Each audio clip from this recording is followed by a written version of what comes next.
यति चिसो पानी छ तल तराईतिर चाहिँ फ्रिजको पानी खान्छ हैन अहिले यो चाहिँ फ्रिज भन्दा कमी छैन के गाडी यो छ जाड छ मेरो त साथीहरु त यता सम्बन्ध बिग्रिसक्यो मेरो त डिउरा कोकसँग गर्मी त यस्तो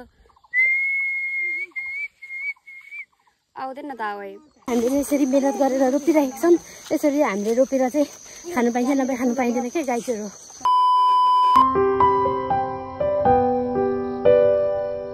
नमस्ते सेवा म कविता राई फेरि पनि नयाँ भिडियो लिएर आइसकेको छु सदा चाहिँ अनि हेर्नु सक्नुहुन्छ आज चाहिँ म शङ्ख सभा आइसकेको छु र अब हेर्नु सक्नुहुन्छ यस्तो मजाको पारीकै भ्यू हेर्नु त वाउ यस्तो मजाको घाम आज चाहिँ यस्तो घाम लागिरहेछ कि 12 बजिसकेको छ अनि यस्तो जंगलमा चाहिँ डढेलो कि के लागेको यस्तो धुवा चाहिँ लागिरहेछ यो चाहिँ हाम्रो कोदोको बिउ हो अनि कोदोको बिउ उखाल्दै हामीले चाहिँ कोदो रोप्नु पर्ने हुन्छ कोदो पनि हामीले रोप्न स्टार्ट गरिसकेको छौं है अब हामी चाहिँ 3 जना मम्मी बहिनी अनि म चाहिँ कोदो रोप्न आएको छौं बाटो त यता पो रहेछ तलतिर पो रहेछ अनि अब हामी चाहिँ कोदो रोप्न आएको छौं यतातिर चाहिँ बिहान मम्मी र बुनुले खनिसक्नु भएको छ अनि बिहान चाहिँ म भान्छु नि त अब चाहिँ म कोदो रोप्न आएको छ के भएको ए तल हाम्रो मेलो अनि त म भान्से हो नि त मलाई के थाहा छैन यस्तो हुँदैछ है हाम्रो अब यहाँ त के गर्नु काम गर्नु भन्दा पहिला सुटिङ हुन्छ मम्मी सुटिङ हुन्छ नि सुटिङ गर्नु पर्ने रहेछ डाइरेक्टर चाहिँ म हो डाइरेक्टर हजुर अनि तपाईहरु नबोल्नु न एकछिन म बोलेर भिडियो बनाउँछु भन्छु त फेरि हल्ला दिनु यस्तो हुन्छ नि त अब हाम्रो चाहिँ सुटिङ चल्दैछ हिरोनी हुनुहुन्छ नि त भाइरल हिरोनी अब हामीले चाहिँ यति धेरै बिहान कोदो रोपेको थियौँ नि त हो यतानिर नि यतातिर उयो गरेर यहाँनिर कोदोको बिउ लगेर यो चाहिँ रोप्नु पर्ने छ नि त तल बारीमा लगेर खयो गरेर अनि बाउसे चाहिँ आजको बाउसे चाहिँ यता मनी सकिरहेको थियो अनि यो बिउ पनि तल लगेर देख्नु हो भाइरल बहिनीले भटभटाको ल आज दिउँसो पक्न है देखाइदिन्छु गरौँ छ के हौ लु त दिनु न भाइ हाम्रो चाहिँ यस्तो काम हुँदैछ साँच्ची भन्नुपर्दाखेरि अहिले 12:30 भएको छ 12 खेतलाई जाने बेला 12:30 अनि घाम लाग्छ नि त यता चाहिँ अलिक बेसी छ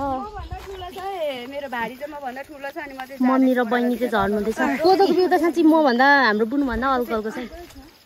कति धेरै राम्रो त भयो नि कति छिटो आउनुहोस् अब हामी चाहिँ जाँदैछौँ हाम्रो सङ्घ सभामा चाहिँ कोदो रोप्ने सुरु गरिसकेपछि त अब के गर्नु काम गर्नु पर्यो हैन स्टार्ट गरेर मात्रै हुँदैन अन्त्य पनि गर्नुपर्छ अनि त्यसरी जाँदैछौँ आज हामीले खतरा काम गर्नेवाला छौँ है खतरा काम गर्नेवाला छौँ र अब भरे लगभग 7 बजीसम्म काम गर्नुपर्छ है मम्मी है आज त साउन 15 सम्म चाहिँ गर्नुपर्ने छ नि हामीले हिजो रोपेको कोदो त मम्मी सबै सुकिगयो त नि के गर्नु अब पानी पर्यो भने चाहिँ रोप्नु अलिक मजा आउँछ नि मम्मी घाममा त बाटो चाहिँ हाम्रो यस्तो छ है ए हाम्रो यता नि स्टार्ट हिजो हामीले यहाँ चाहिँ पानी बोतल छोडेको थियौँ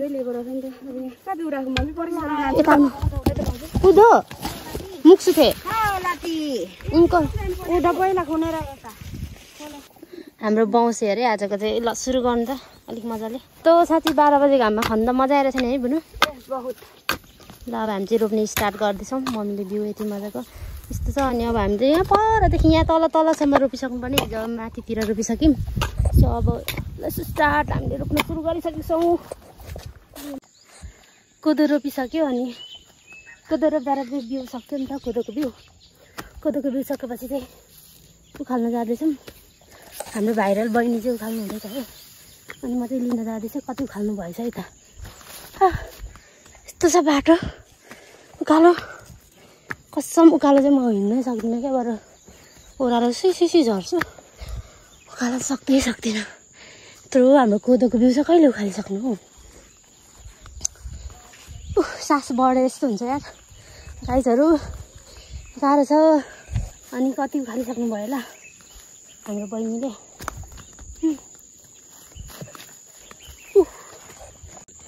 यता पनि कोदोको बिउ त सबै हामीले उखालिसकेको अझै पिण्डालु छ हाम्रो गल्यो म त बोल्नै सकिनँ यार हाम्रो भाइरल बहिनीले यसरी कति मुठा खै होइन म कतिखेर आएको भने त अहिले भर्खर होइन अघि आधी घन्टा भइसक्यो आधी घन्टा भइसक्यो भाइरल बहिनीले यस्तो यार कोदोको बिउ त कसम 2 मुठा मात्रै खाऊ थाहा हुन्न अब म सघाउँछु है त गाइस म उखालिहाल्छु नि सुई उखालिहाल्छु ल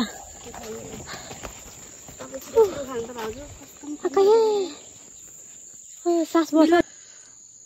हामीले हिजो र आज कोदो रोपेको हेर्नु यस्तो घामले सबै मरिगयो नि हो घामले हाम्रो कोदोको बिउ यता रोप्नुपर्ने फेरि अब यति बिउ छ नि हाम्रो भाइरल बहिनी चाहिँ जानुभएको छ नि त कोदोको बिउ खाल्नको लागि सो अनि म चाहिँ अब खन्ने स्टार्ट गर्छु अनि खाजा पनि खाइसक्यौँ रोप्ने कस्तो लाग्दैछ त गाइजहरू गर्मी त यस्तो आउँदैन त आवाज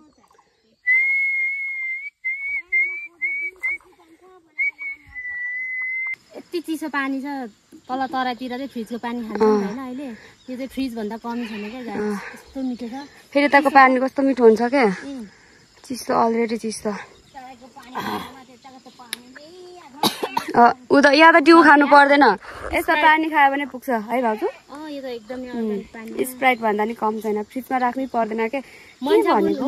बुनुले तल भए डिउ चाहिँ दिनमा 1 बोतल सकाउने मान्छे होइन दिनकै खान्छु क्या फिनिस गर्ने मान्छे अहिले त यही पानीले काम चलाऊ ए यो छ जाड छ मेरो त साथीहरू त यता सम्बन्ध बिग्रिसक्यो मेरो त डिउ र कोकसँग अझ भोलि सम्बन्ध बिग्रिसक्यो जाड भएपछि कोही देख्दैन है म गाइस फेरि खनियो होइन अनि त्यहाँदेखि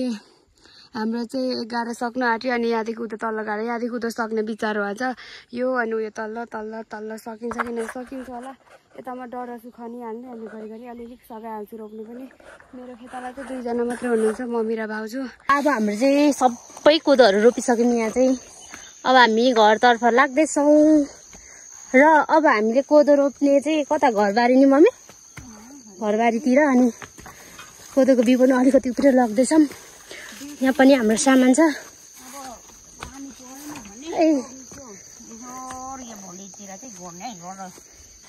पानी नपर्दा मम्मी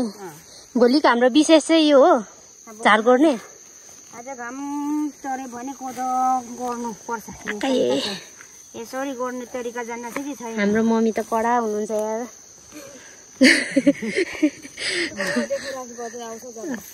यसरी झार गोड्ने होइन झार गोड्नु सिकाउनु भएको त हामीलाई म यता छु भोलिको काम के हो भन्दै हुनुहुन्छ हामी चाहिँ अब घरतर्फ लागेछौँ सो अनि आजको दिन यसरी नै हाम्रो बितेको छ राम्रो कोदोको बिउ चाहिँ एकदम मजाले हामीले कोदो चाहिँ रोपेको छौँ अब पानी परिदिनु पर्यो पानी परेन भने चाहिँ हाम्रो कोदोको बिउ चाहिँ सबै मरिहाल्छ सो अनि एकदमै मिठो हामीले चाहिँ कोदोको ढिँडो खानु पर्यो नि त होइन कोदोको ढिँडो प्लस हामीले चाहिँ कोदोको टोङ्बा खानुपर्ने छ सो त्यसले गर्दाखेरि अब हामीले यसरी मिहिनेत गरेर रोपिरहेको छौँ यसरी हामीले रोपेर चाहिँ खानु पाइन्छ नभए खानु पाइँदैन क्या गाईहरू कोदो गोडेर पनि सक्यौँ यत्रो क्या यहाँदेखि यहाँ परसम्म गोडिसक्यौँ हाम्रो हात हेर्नु सक्नुहुन्छ देखाउनु त पुनः काम गरेको छ कि छैन हामी गेस गर्नु अब यहाँ हात हेरेर नै हामीलाई होइन अनि अनुहार पनि हेर्नु हामी त गाउँले यस्तै हुन्छ हाम्रो गाउँलेको जीवन सो अब हामी चाहिँ घर जानुपर्ने हुन्छ घरमा गएर कति धेरै लन्ठा गर्नुपर्ने हुन्छ आजको दिन चाहिँ यसरी नै बितेको छ बाई अहिले चाहिँ म गोबर लिन आएको छु अब घर लिनुपर्ने छ अब यहाँ गोबर कति छ हेर्छु अनि गोबर टिपेर म लग्छु गोबर पनि टिपिसकेँ मैले यति भएको छ मेरो गोबर रुखमा अनि म चाहिँ अब घरतिर लाग्छु अब घर गएर काम गर्नुपर्ने घर लिप्नुपर्ने छ सरसफाइ यताउता घर धेरै भत्किरहेको छ नि त हिजो हाम्रो पूजा गरेकोले सो अनि हेर्नु सक्नुहुन्छ मेरो हात त यस्तो भइरहेछ है अनि अब यसरी जाने हो सट यस्तो उकालो बाटो पनि हिँडिदिने हो म चाहिँ यस्तो टेक्ने हो अनि हिँड्ने हो बाटो गाह्रो छ भयो म चाहिँ यता अनि बारी आएको छु नि त सो अनि यहाँ त्यस्तो मजाको मकै छ अनि यहाँ निमबारीको बोट अनि यसरी पोहोर चाहिँ हामीले यहीँ भिडियो बनाएको थियौँ है उखु खाएको चिरञ्जीवी र मैले चाहिँ यहीँ भिडियो बनाएको थियौँ अनि यहाँ यो मकै चाहिँ त्यतिखेर ढोड भइसकेको थियो नि त अनि हामीले यो ढोडको चाहिँ टक्कै उखु खाएको थियौँ त्यही याद आयो अहिले चाहिँ मलाई यहाँ आइपुग्दाखेरि। यस्तो छ क्या पारी भ्यू। यो हाम्रो बिजुलीको पोल लाइन है। मैले पोहोर तपाईँहरूलाई सिस्नु देखाएको थिएँ नि, यिनीहरू नि अहिले चाहिँ छोटो छोटो काटिदिनु भएर मजाले पलाउँदै रहेछ। यस्ता यता पनि छ सिस्नु। हाम्रो चाहिँ बारीको डिलडी चाहिँ यसरी सिस्नुको बोटै बोट हुन्छ। अब यहाँ चाहिँ को खाने सिस्नु है, यति धेरै सिस्नु छ। वाउ, खाने भए आउनुहोस्। यो सिस्नु चाहिँ मिठो हुन्छ अरे होइन, मलाई चाहिँ खै सबै मिठै लाग्छ सिस्नु भनिसक्दाखेरि। सो तपाईँहरू पनि खानु मन छ भने आउनु होला। हुन्छ यो के फल हो तपाईँलाई थाहा छ? चाहिँ निम्बारा हो नि त। यो चाहिँ टक्क निकालेर खानु मिल्छ। देखाइदिउँ। हाम्रो मूल घरमा चाहिँ आएर यस्तो मजाले घर लिपिरहेको छु। अनि हाम्रो चाहिँ यसरी लिप्ने घर छ नि त। यहाँ त अब बर्खाको टाइममा दिनै लिप्दाखेरि पनि पानीले भत्किहाल्छ। अनि त्यही पनि गाउँघरमा आएर यसरी लिप्नु, घर सफा गर्नु चाहिँ एकदम रमाइलो लाग्छ है मलाई चाहिँ नि। बिहान बिहानै उठेर म चाहिँ घर लिप्दैछु। सो घर लिपेर चाहिँ कति धेरै कामहरू छ, छिटो छिटो लिपेर चाहिँ म चाहिँ धेरै काम भ्याउनु पर्ने छ।